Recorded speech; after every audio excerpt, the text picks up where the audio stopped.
Hello, everyone, and welcome to the Catholic Truth Podcast. Bryan Mercier here, president of Catholic Truth, and sick as a dog, but still coming at you with this podcast. And we have a great interview with Tim Francis today, who actually drifted away from the church and lived a hardcore party life, so much so that he got into drugs and hardcore ones and had an addiction. And it wasn't until he found miraculous evidence for the existence of God that brought him back to the church. And now he's a hardcore Catholic, and he's given hundreds of talks and parish missions around the country. And he has a great story, and I'm super excited to share it with you today. So I want to welcome you to the show, Tim. Thank you for joining us. Thank you for joining us. You're under the weather, brother. So thanks for battling through it for your people, man. Yeah, my Thanks for pleasure, having me. man. Yeah, I would love to hear your story. I mean, yeah, you said you drifted away from the church. So many people drift away from the church. Maybe, just because we're not catechized, our parents don't raise us. We just have questions that don't get answered. There's a lot of reasons, but what was it for you? Yeah, let's go back to childhood.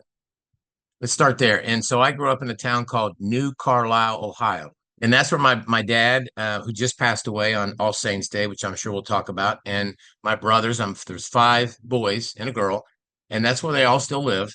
And I'm now in Fort Worth, Texas. But in that childhood, Bryan is a town of about 5,000 people. Everybody knew everybody. And I have no horror stories. Unlike you, I was not bullied. I was involved heavily in sports.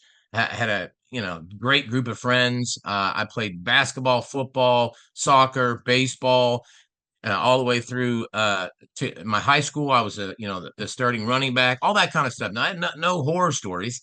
We went to mass every Sunday. Mom is kind of like Mother Teresa. Dad is the hammer. So I say, Dad's the hammer, Mom's the cushion.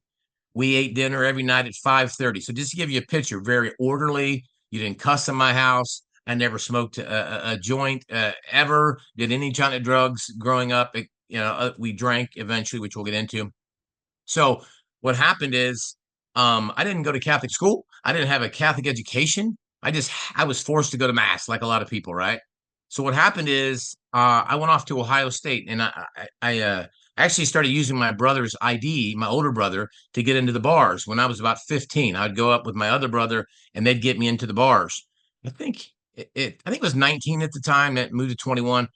So I started seeing this whole party life, which I'm a social guy, so I loved it. I thought this was great. Okay. And so did all that, and still no drugs, nothing like that.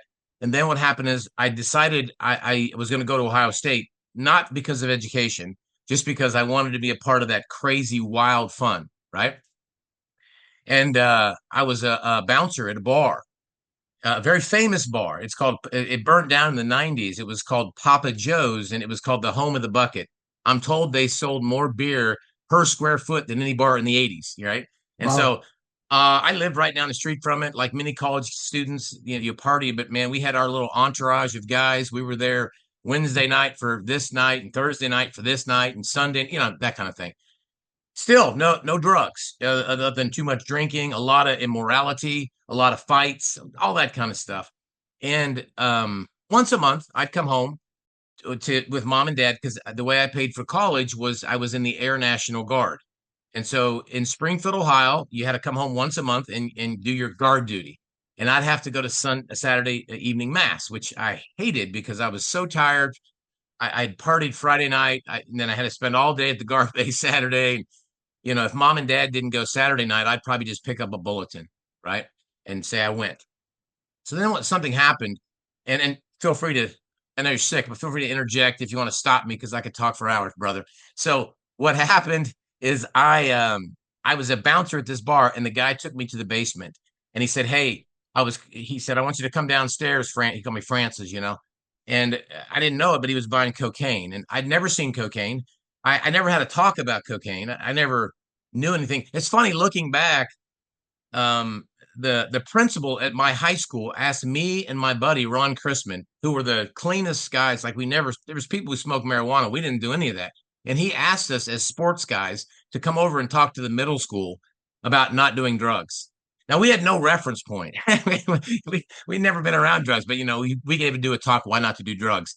Now, fast forward, here I am nearing my end of my college years. I'm in the basement of Papa Joe's, and the guy's doing a cocaine, and they asked me would I want some, and I had no aversion to it. I just, out of curiosity, I think said okay. I think maybe the second time they asked me, and that opened a Pandora's box, man. That sent me on a tailspin. And over the next probably year, 6 months, maybe 4 months, all of a sudden, out of the woodwork, I ended up getting high with marijuana, tried acid, tried mushrooms, just everything. Looking back, and unfortunately for me, brother, that cocaine addiction stayed with me. And people ask all the time, why would you do something? You're a health nut, you're a workout guy, I'm a sports guy. Why would you mess your body up? I'm like, well, why do you eat chocolate cake? Because you like it. It's not like you think, oh, it's good for me. You just go, the only difference is the chocolate cake, you can work that off and it's not going to send you into a tailspin. So I hadn't been going to church at all, Bryan, during this time period. Only once a month I'd come home with mom and dad, had tremendous stains on my soul, and so all there it is, and Yeah, I'm you in this think web. partying, What's that? womanize, you think drugs, womanizing, partying, all of it, a few stains on your soul. Well, it's interesting now because a friend of mine, which you probably know of, or maybe you've interviewed him, Father Vincent Lampert. He's I've the heard of them. exorcist. Yeah, so he just retired as the exorcist for the Diocese of Indianapolis since 2005. And I've done some presentations where he's done some presentations, and his information is so impactful to me because I take it and I look back at my life, and he says, here's a guy who's been practicing exorcism since 2005. He says drugs and alcohol are basically, and I'm paraphrasing, a short circuit to the world of evil. It's like boom, you're there. It's like open the deal. Looking back, I totally see it. Then I didn't, and so I go from this great childhood, great parents, great example to eventually a guy brings me to a crack house down in the hood. Now, I'm talking 9 millimeters, gold teeth, the whole bit. You just got to see this picture, man. Here I am, pretty much a clean cut dude, workout, sports, and I'm down in really rough areas, and they're thinking I'm the police. And it's just because we had drinks. And so I'm in this wicked world. And I went down to Texas. I was chasing money. So here I'm chasing getting rich and I'm partying. What are the seven deadly sins? All right. Pride, greed, All of lust. them. I mean, bring it because it all goes together. I've often said I've never seen anybody back in the day when people would do cocaine before the internet, they'd pull out the yellow pages and call an escort service. It went hand in hand. It was an instantaneous deal. Like perversion in that world were completely together, right? It reminds me of the, light and darkness. Darkness doesn't like light, and it's so true. You never want any light around you when you're living in the world of darkness. So for parents who And have yet kids we as Christians are often, I have to throw this in, we as Christians are so quick to compromise and love darkness sometimes. We love darkness. We want to compromise sins. We want to compromise so many things, but darkness would never compromise with light. It's true. I mean, as Catholics, we understand it's a battle between the flesh and the spirit, and those that you give into become your master. Now, not the first time. The first time it stings a little bit, but it doesn't necessarily sever you, depending on the sin. But after the second or third or fourth punch, it's like a fist fight, which unfortunately I've been in a lot of those. It's the second or third or fourth one that knocks you out and separates you from God, right? The first time you do something immoral, your conscience bears you. After three or four times, you don't have a conscience anymore. It's become your master. It's what Paul Mhm. talks about, right? Okay, all that being said, I'm down in Texas. I meet my wife in a bar, which makes perfect sense. My wife used to wear stuff to the bar you wouldn't wear to the beach. That makes sense. And so she was a kind of person that said, I don't need a man, right? She built her own house when she was 24. Her dad was a womanizer. So I'm giving this picture. She had a totally different childhood. Her parents divorced when she was 4. So I meet this woman who's a really strong dynamo. She's not a partier. She hung out with all the partiers, but she was the mother hen of the group. She was like the responsible person in the party group. It's wild and super intelligent. To this day, she's in the mortgage industry. She's awesome. So we hit it off, man. We became friends first of all, so forth. No church, no nothing. And then what happened is this couple invited us to a mega church, a non-denominational church down in Texas called Fellowship Church. It's the grand poobah of creative mega churches. Hmm. And Sounds like my kind of place. Maybe I'll get to go evangelize there someday. yeah. So I called my mom and I said, Mom, I'm going to church. So we went from the bar scene to the Bible scene. I'm starting to listen to Christian radio. I mean, all the major Christian, non-Catholic Christian Protestant guys I'm listening to. I Wait, wasn't wait, wait, against wait. it. How did you go from that to that? You were like, you were just okay with going to church, even though you were in the darkness. Yeah, we were getting ready to have a relationship, get married and stuff, and so we were. It was nice to get around virtuous people, honestly. I mean, we just got invited to it. Now, the mega church is not like a Catholic church; it's like a concert. Everybody's like really cool and friendly, and so it Sure. was very inviting, right? On purpose. So we thought it was great. We actually hosted the first New Walk Bible study. We didn't give it; we just allowed the host to come to our house. Um, there, so we were really involved. And I called my mom. I said, Mom, I'm going to church. And she said, do they have a mass? Now, Bryan, I wouldn't know that language, as silly as that sounds now. Like if you said, do they have a mass? I would say, maybe. I don't know. What's a mass? Even though I grew up Catholic, I didn't go to Catholic school. I didn't have that language. I just know I went to church. Growing up in New Carlisle, I didn't know there was a difference between Catholics and non-Catholics. Never talked about it, not once. Never met a Jehovah Witness, never met none of that. Okay. So, my mom was like Mother Teresa. She said, "Well, I just want you to know what you're giving up. That's what I want you to know." And so, I went on this quest for truth. So I love the fact you're Catholic truth because I said, "All right, I'm a football guy, not a Bible guy. So how am I going to figure this stuff out?" So I said, and she sent me all the Scott Hahn and the Marcus Grodi and all that, surprised by truth I see behind you, Yep, you know, exactly. yeah, yeah, I got it all. And so she sent me all that stuff, and she sent me a VCR tape with the Journey Home show with Marcus Grodi and all these people, and I was impressed by it. But I said, "There's always two sides to every story. There's got to be. There's got. I want to hear the other side." So I had Father Mitch Pacwa at my house, and I had Tim Staples separately with the Whoa. leaders of the Bible. What's Those are that? two big hitters you had at your house. They are going looking back. I had no idea. You just and how it happened. We probably don't have time to go into, but it did. And so Wow. and so I actually recorded them. Like I said, I want to record you guys because that was my vision. And I want to hear your side, but then I want to hear their side. So these two leaders were the leaders of the Denton Bible Church with Tommy Nelson. It's a big church, okay? And he's very popular and famous down here. So they would kind of hash it out. Then I found out there was debates online. Like I could get transcripts. I never knew this. And so again, imagine this football guy trying to figure out theology, didn't go to seminary, never read the Bible. So I just meticulously went through everything they said, wrote it down, looked up every Bible verse, and went back to find out who I felt won the arguments. Okay. Now this went on for, I'm sure, a year or more. My wife hated it because she loved our new friends. You understand? It wasn't theology for her; it was relational. We just Right. went from the bar scene to the Bible. We were surrounded by virtuous people that talking about being a good husband, a good father, and so it was working for us, right? And so long story short, man, I came to believe that the Catholic Church won the day. The first issue I looked at was salvation because everybody was trying to get me saved. I thought that must be a big thing.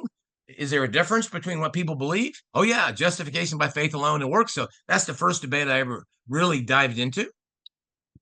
And the next thing was Did you ever hear this on debate? What still divides us? It's who is it? it's actually three Protestant scholars and three Catholic scholars. Yeah, yeah. What year was that? It's an 8 hour debate with Patrick Madrid. Yeah, what Um, year was that? I think it was in the 90s or Yeah, I heard it. 2000s. Really good. Yeah, I heard it. I listened to all those, brother. I mean, I was addicted. Okay, and as if Me you're and my addicted, wife then do too. Me and my wife listen to like everything like it was our job. yeah. So James White was a guy that I went to all the time because I wanted to hear. And people say they didn't like him. I didn't care about that garbage. See, I just want to know the facts. I don't care about whether you think he's nice or not nice. That doesn't matter to me, right? Just give me what is he saying? Okay, how do I back that up, right? So long story short, man, I keep saying long story short. What happened is I said, yeah, the Catholic Church, man. And but my wife's like, nah, I'm not moving away from these friends. My mom actually sent me a tape series by Scott Hahn called Romanism and Romans. Such So a good CD set. I listened to I 16 outlined CDs. every single word.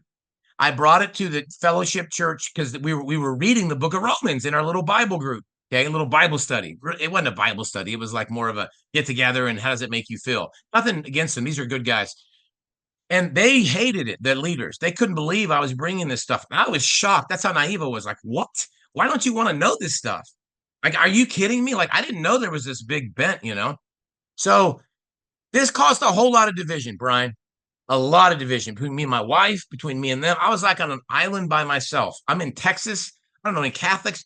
Couldn't even find a Catholic Bible study in the early 2000s where I was, right? And over at the Fellowship Church, man, they had 20 home groups going on, you know. So it was frustrating, to say the least. Um, Along that same, and stop me when you got a question, brother. Along that same time period, my mother sent me another tape. Now here's where we get to the good stuff, in my opinion.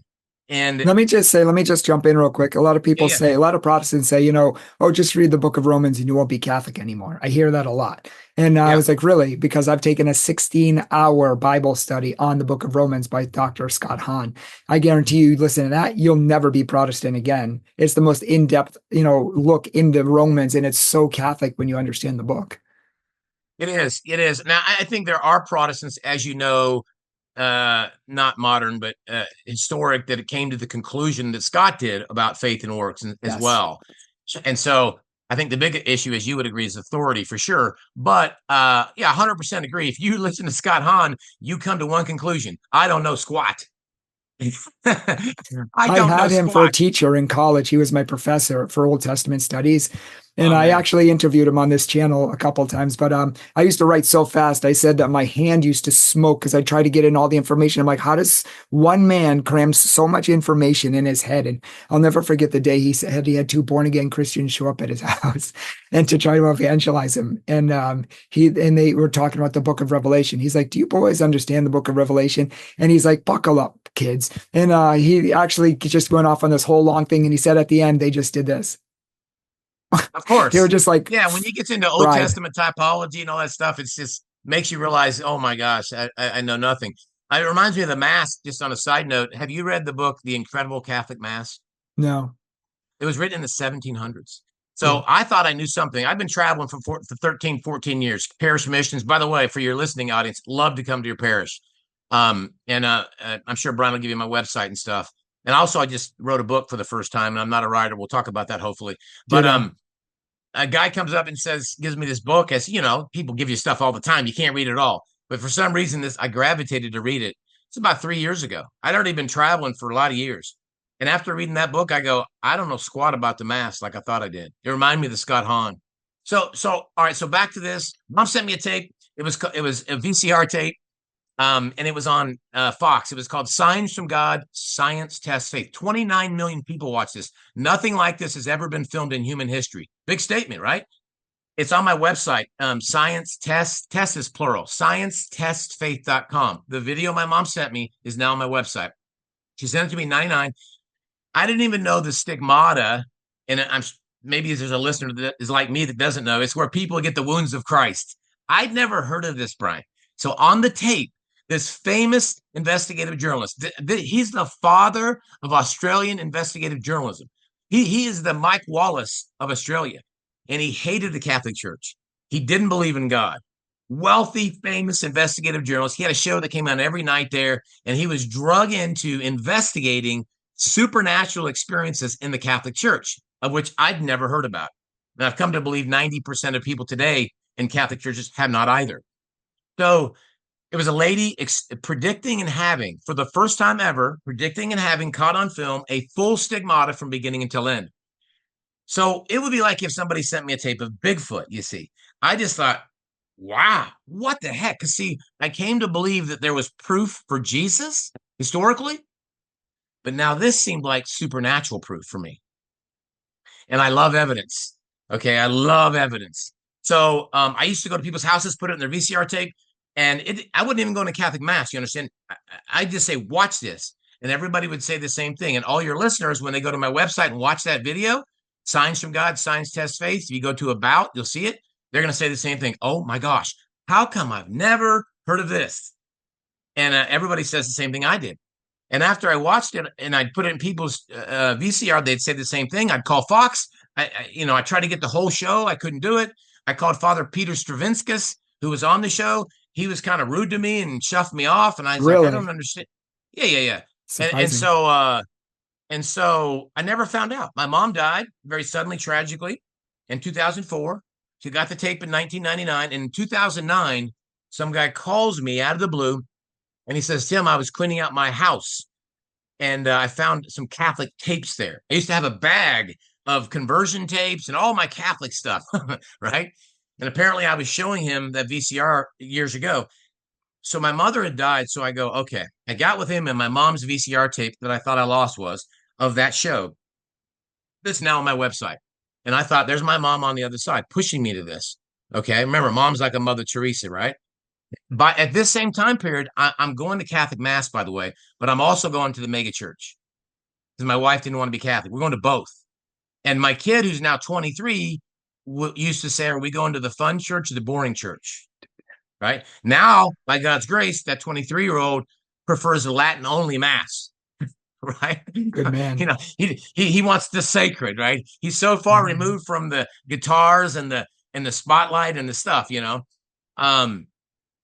All right, so when I got that tape, this is 2009. This is how this thing started, and we can talk about that. So I understood the truths of the Catholic faith. I've listened to so many debates. I know the apologetics inside and out. I don't mean that arrogantly. I'm a C student by nature, okay? But I know that like the back of my hand. You and me are so okay? similar. Yeah. But I was confused.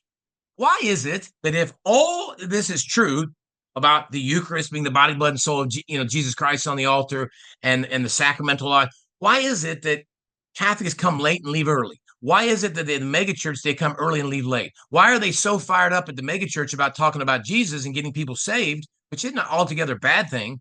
But over here, it seems like outside of the Catholic Mass, no one's talking about anything except a football game. And it all came to a head in 2009 when I got a hold of the guy who filmed the lady have the stigmata. When I got that tape, I Googled, I found a book. It was called Reason to Believe, not Scott Hahn's book. This is from Australia. And when I read that book, and I'd read all those books that I see back in that shelf, for the most part that you have, right? I knew all the apologetic stuff. But this book shook my world. To this day, I say there's nothing like it. And I really mean that. It's like a James Bond movie, only it's true. It should be a movie. And it shows the conversion of these famous investigative journalists as he filmed this lady have the stigmata, as they investigated the Eucharistic miracle in Buenos. So I found out about Eucharistic miracles. I found out about Fatima. I found out about Our Lady of Guadalupe. I found out about the Shroud, all in this book. I found out about Divine Mercy, Padre Pio. I could go on.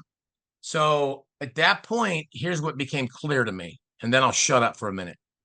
What became clear to me, brother, was this, is that the large percentage of Catholics are like I was, ignorant. Not bad people, ignorant. They have no idea what they've stepped into. And by proof, we can say that of registered Catholics, and this is before COVID, 70% or more miss Mass. Registered, not former Catholics. Not because they're bad people, because they actually don't even understand for whatever reason. I'm not even blaming anybody. Catechesis, who cares why? They don't get it. They don't actually understand what's going on at the Mass and the importance of the Mass and what's going and what the Mass is, right? And the sacramental life. So at that point, I brought this famous investigative journalist to Ohio. And then I brought him to Texas. There's thousands of people that showed up. We filmed them giving their talk. And I said, there's so much more. I spent all these years in apologetics. And then now I've got the biblical, historical, and supernatural evidence for the Catholic Church. So I put together a PowerPoint. I started giving the local talks. As you know how it works, it spread. Next thing you know, my wife wanted to homeschool, which again, if you knew our background, is so different than that. And so I took advantage of that. And for years, I was on the road in an old conversion van with my wife and 3 kids, traveling from parish to parish. And it was the greatest time of our life, the most amazing time, God blessed me with so much time with my wife and kids through that. And so that's what I've been up to. I'll just say one more thing. My wife asked me for 10 years to write a book. And I'm like, look at the bookcase back there, brother. What am I going to write about? Like, what do you, I'm not a writer. Like, surely my story is not very compelling to compared to the guy that just filmed the lady have the stigmata. Because this is what I talk about. I talk about, I don't just talk about that. I show the biblical, the Bible, the church fathers, the mystics, the saints, and the supernatural. I tie it all together in a PowerPoint, and then I allow people to see it, not just talk about it. And I put it together. So long story short, about a month ago, I said, all right, I'm going to do it. I'm going to write a book. And if you know me, I'm like ADD. So I sat down and started typing. And the lady who edited it actually told me, she's Northeast. You're from the Northeast. They don't kind of flatter people. They tell them the truth. And she said, have you ever been legally diagnosed with ADHD? She's being serious. And I'm like, no. So long story short, I'm so glad I did. It's on my website. It's actually not even back from the printer yet. It'll be out in about 2 weeks. Okay. But people can pre-order it. And I'm not doing that so I can sell a bunch of books. I actually believe this book because of my mom, because it's littered with my mom's prayer journals to me. So I'm over in Daytona Beach at the hospital because I'm on spring break. And my buddy found me with a half a bottle of Jim Beam, passed out in a hot tub. How I didn't drown, I don't know. And they rushed me to the hospital in the ambulance, and I have 40% blood alcohol, 92. And then you see my mom journaling to God in 92. And she says, I'm fasting on Wednesdays and Fridays. And she says, Wednesdays is for my children at a time unknown to me, but not to you, God. And at that same time period, you see God's hand taking me. I wasn't just bad. I was really bad. I mean, I got into my book, I go into a lot of the stuff of what so it's called From the Crack House to God's House, the power of a mother's prayer. So Amen. I talked a lot, brother. If tell me what you want to know, I could talk for another, 50 minutes. I do.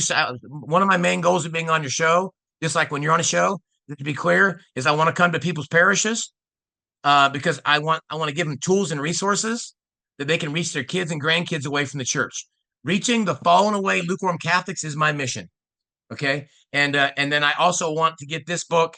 And if this ever goes to Megan Kelly, or who I understand she's Catholic, or Candace Owens, who just converted, Bryan and I have been at this for a long time. We'd love to give you the full enchilada, right? The biblical, historical, and supernatural, so that you can reach millions of people that are unaware of this, unaware of these truths, who falsely believe what they think the Catholic Church teaches, right?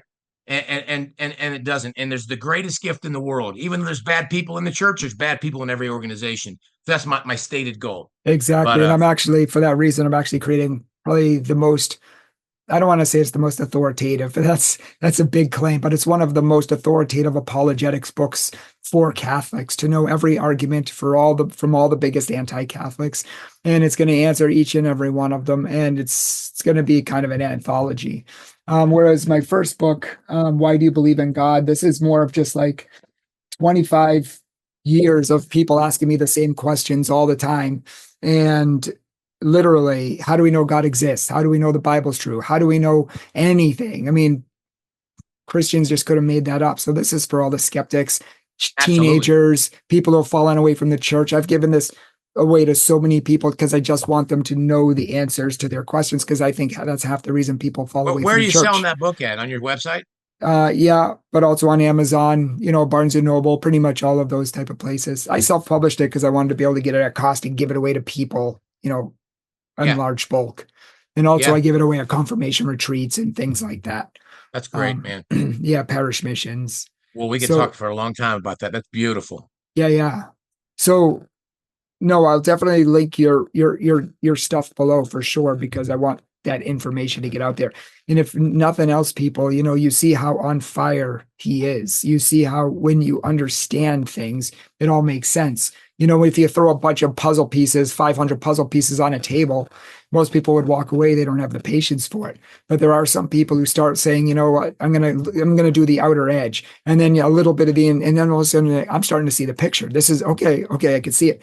And then you start filling in some in the middle. You're like, I can see it, I get it. This is real, and you just want to finish the puzzle. And then once you finish it, you have this great aha moment where you're like, oh my gosh, it all makes sense now. And then it becomes you have this thirst and this desire to know it all, and just it clicks, and you love God, you love his ways, you love his wisdom, you see how it all makes sense, and it's just become on fire for the faith. And that's what we want for Catholics. That's what we have not had for 50 to 60 years, because catechesis has been abysmal and people have not passed on the faith. People have not taught their kids how to pray in any meaningful way. That's another book I'm working on, is how to pray in a way that actually works.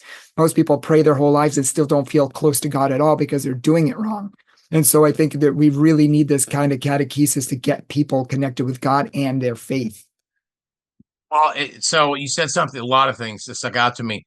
And what's our time limit right now, Bryan? So We have some time. okay, cool. So you said learning how to pray. So as you know, and as most Catholics actually don't know, I don't mean that arrogantly. I'm not trying to be self-humble. I'm saying I am like a C student. Okay, I'm the kind of person that has to Me hear too. something 5 times to where I really get it, right? But once I get it, I get it.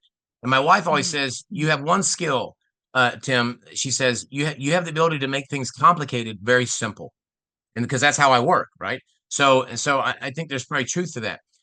The highest prayer that exists is the Mass. So the $100 million question, I ask people all the time, what's the main reason to go to Mass? And people always say communion, and that's not true. That's not true at all. And even the best Catholics think that it is. Because back in the day, they didn't go to communion every week. It's great if you can. Don't get me wrong. Of course, you want to receive the body and blood. The main reason to go to Mass is to offer Jesus to the Father with the priest. Okay, and offer that sacrifice, and because that's the point of Mass, the sacrifice.